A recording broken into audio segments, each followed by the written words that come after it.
Hey, it's me. I'm here to do a ritual beast deck profile because this deck is playable again, even though this deck still sucks. All right, so hey, Banners came out on Ritual Beast. Cannahawk finally got to 3. Konami finally remembered that Cannahawk was at 1 on the Banners. They finally put it to 3 after years of waiting because Nibiru is a thing now. So they're like, all right, Ritual Beast can lose again to Nibiru, can now lose to Nibiru now instead of losing in time. So that's great. So hey, I love Ritual Beast. I've been playing this deck since day 1, ever since it came out into Secret Forces and everything. So it's been that long. So Jesus Christ, it's been like 5. How long has it been since 5 years? Jesus, fuck, this deck is old. And fuck, Cannahawk's back at 3. So hey, it's been a while. So hey, so we're doing a deck profile of this deck. So this deck is still suck. This deck is really bad. It can't compete with 2020 standards at all, honestly. This deck does not have the resources, the power to be competing against stuff like Eldritch or Emancipator. It's really sad and everything. So, but I still love this deck, and I still have a profile for it. So I've been waiting to play 3 Cannahawks again. So that's pretty great. The only thing that sucks about this is that we don't have Wind Spiritual Medium.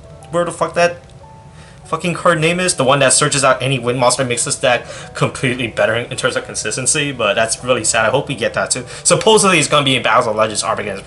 I hope it is, because that would be really great, but we don't have confirmed. But once it is, this deck would be way better. So first off, hey, let's get to it. So in terms of Tamers, we played 3 Elder, still the best card to be playing. Or wait, what the fuck is this French? So it's Elder Dompteur Petite Spiritual. I can't read French. I'm not gonna fucking pronounce. I don't know how to read French. So hey, we played 3. Hey, this card's great. It's the card that you want your opponent to veil or imperm you, because people do that. They don't read Elder in 2020. But I still had duels where I normal summon Elder and people are like, all right, cool, veil or imperm. I'm like, all right, cool, sweet.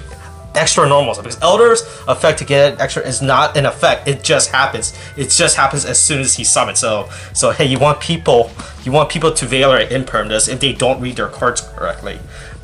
Only 2 windows, but I don't know where my French windows are. I thought I had French windows, but apparently I don't have French windows, so I'm really sad about that. I only play 2. I only feel you only need to play 2, because she is the second best tamer, because she tutors out into any ritual beast when she dies. So you just have her crash into anything, and then you just get a ritual beast to continue your play. So that's pretty good. And then for the 1-out tames, the same old 1-out tames we always play: 1 Lara, 1 Wen, and 1 Pilica. Actually, it should be paired like this, because both Lara, best tamer by the way, Lara's is best girl, and Pilica have the same effect of summoning a ritual beast from the rear, and then Wen gets a 1 from bench. So these are just your combo extender, allows you to continue plays, and that's it for the tamers. And then technically Winda, but Winda is considered both a tamer and a beast, so that's pretty good. So then for beast, 3 Cannahawks. Boy, this card's good again, by the way. You know this card's always, it's good again, you know why? Because we can finally dump it with Rampangu. So now that we have 3 Ulti-Cannahawk, you can now do Elder Rampangu combos that you couldn't have done before. So that's pretty great. I probably might make a video on explaining on the new combos with 3 Ulti-Cannahawks. Now I should get to that maybe. I don't know. Hey, if you guys want to learn Ritual Beast combos in 2020, let me know, and I'll post how to play Ritual Beast in 2020, because with 3 Ulti-Cannahawk combos, because we've been playing with 1 Ulti-Cannahawk, and that's really sad. So hey, so yeah, so Cannahawk is your Gold Sark, and then Rampangu is your banish a fusion to dump the baby. To dump the smaller ones. That's pretty good. 1-up play, I only need to find these as 1-offs, because you want to dump these with Rampangu, and you don't want to search. You don't really want to, because it really sucks, especially opening up Pink Dolphin. Opening up Pedalfin is like the worst thing to ever open up. I'm really sad every time you open it. You're just like, alright, cool, set Pedalfin pass, and hope you don't die. So yeah, so 1 of this. 1, I don't find the need to play multiple Apellos, because I mean, the boost is cool, but it never comes up that much, honestly. But I mean, the boost is still good, but it's still, I only find a need because you just want to dump it, and then you can always just bring it back. So that's it.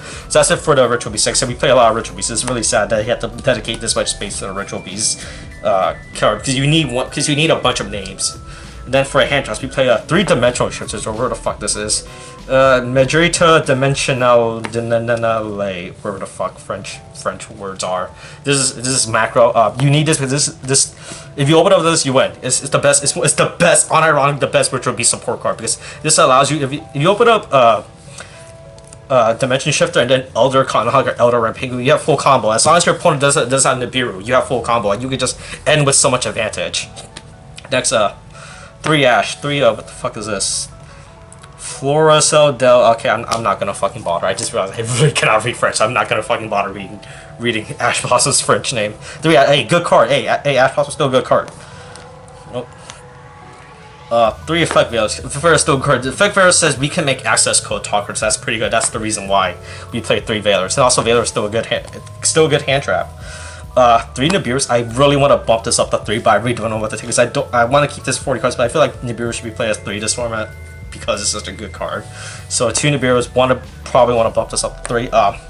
And draw power. 3 Paul Desires because we need to draw cards. All right, we don't. The deck only searches cards. We don't draw cards, so we really want to be drawing cards. And Desires is fine in Virtual because it doesn't matter because if you open up Desires and you open up Elder Renpegu, Ulti-Cannahawk, after you go through your entire deck searching and dumping cards through their effects to searching, by the time you activate Desires, you're just banishing unneeded cards to a point. You're banishing unneeded cards so that you're only drawing hand traps or traps at that point. So you basically go through, you dump all your 1-up names, like you dump your Pedalfin, dump your Pelio, when Lara, Pelican, all that. By the time you activate Desires, you're just banishing all your extra name Ritual Beasts and just hand traps. And so at that point, you should only be drawing your hand traps and your non-Ritual Beast cards. That's the reason why we play 3 Desires. Because it's also Desires says draw 2, and that's a good card. One Upstart Goblin, because this card says draw 1, and we really want to be drawing cards in this deck. 1 Dimensional Barrier is under the same idea of Dimension Shifter. Where if you open up Dimensional Fissure with Ulti-Cannahawk, Elder Renpegu, you have full combo, so you could do all your plays. That's the reason why. That's it for spells. Yeah, we only play 5 spells. It's really bad. I want to put E-type, but I really want to keep this under 50 cards. I mean 40 cards. So, but we can't. You don't have that option. 3 Steed. Steed is still great. Hey, Steed makes it so you don't lose the Mystic Mind. I got Mystic Mind when I was playtesting new Ritual Beast. The person in Mystic Mind, I was like, oh wait, hold on. Steed can pop your own Ritual Beast cards, so that's pretty good. So if your opponent Mystic Mind, you can just do this to pop your own Ritual Beast. That's pretty good because we don't play Cosmic, unfortunately, because we really need to be playing Cosmic. 2 Ambush. I only feel the need to play 2 Ambush. I don't ever see the 3rd ever coming up that much. You always search this whenever you open up the Elder Renpegu, Ulti-Cannahawk combo, so you only need to be playing 2, honestly. And then finally 3 Impermanence in our hand trap, because like I said, we're really playing hand traps out in this deck because we need to survive in order to play our cards. So that's it for the main deck. 40 cards. Like I said, I really want to fit in the third Nibiru, some Cosmic and E-types, but there's no space because due to all the hand traps. Like I think you could probably cut the Effect Veiler if you don't want to be playing the access code engine route. But I feel like access code is such a good like this format, you have to play it. So on to extra deck. So we play 3 your boy's back. He's back at 3. The bird. The return of bird looping machine. So 3 Cannahawk. So Cannahawk is good at 3 because now you have another target. You have a way to do elder combos if you open up Elder Renpegu. Because the sad thing is you couldn't do Elder Renpegu combos before because you only had 1 Ulti-Cannahawk. But now that you have 3, you can finally do Elder Renpegu combos with Cannahawk to give you Cannahawk access with your combo. So 3 of that. 3 Ulti-Pelios, because Ulti-Pelio you rarely ever summon through this fusion. You really want, just because you want to be dumping these to get your tamers into the graveyard with Renpegus. That's why you play multiple copies of these. Next, 2 Apelio. It's to follow the same thing of Ulti-God Apelio, where you just want 1 to be dumped to summon to dump Apelio, and then 1 to be actually summoned. 2 Pedalfins, the same thing as it's the same thing. You want 1 to be dumped and then 1 to be actually summoned. And finally, you have 2 OT Kumi Falcus, or Sharingan Bird, whatever the fuck this bird is. This gives you the extra normal side to give you more combo turn 1, so that's pretty good. Then finally, for the rest, we play 1 Selene, 1 Needle Fiber, and 1 Access Code Talker that I don't have yet because that card's expensive and Organized Plays hasn't started for me to bother to get it. I haven't bothered to get an access code, but this should be Access Code Talker. This is just to give you another boss monster to summon.